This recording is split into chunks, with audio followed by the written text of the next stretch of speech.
Oke, baik, terima kasih Rima atas ceritanya. Nah, baik anak-anak ibu semuanya, perasaan seperti itulah yang akan kita bahas pada topik kita kali ini. Nah, jadi topik kita pada hari ini adalah tentang membangun batasan diri atau self boundaries. Oke. Mungkin hanya ini pembahasan kita pada hari ini. Apa ada yang ingin bertanya atau yang masih belum dapat dipahami?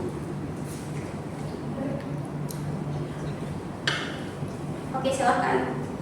Bu, tadi di PPT kan kita mau jadi orang yang punya batasan diri itu harus konsisten juga, itu harus ya sama konsekuensinya juga harus kita terima gitu. Nanti misalnya kayak seperti tadi dia kan baru takut itu udah nggak di kayak teman. Kalau misalnya benar-benar menetapkan batasan diri dan betul-betul diucapkan ya mungkin teman-temannya tetap berteman saja karena ada muka itu bukan ada tapi udah nggak mau berteman lagi. Oke, tadi kan sebelumnya itu ada tentang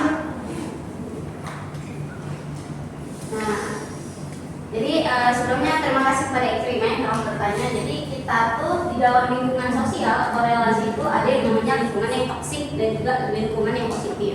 Jadi kalau misalkan ada teman si Raffi nih yang jadi mengucilkan si Raffi karena emang dia dimanfaatin gitu kan. Jadi kan otomatis temannya itu termasuk lingkungan yang toksik.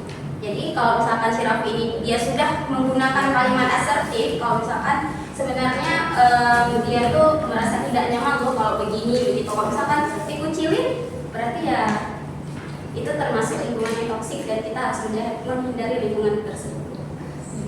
Setidaknya kita tuh udah membicarakan hal yang positif kepada teman kita yang tidak menyakiti perasaannya, yang tidak merusak hubungan baik dengan dia.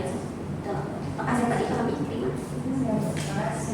Terima kasih. Ada lagi yang ingin bertanya? Tidak ada? Oke, tidak.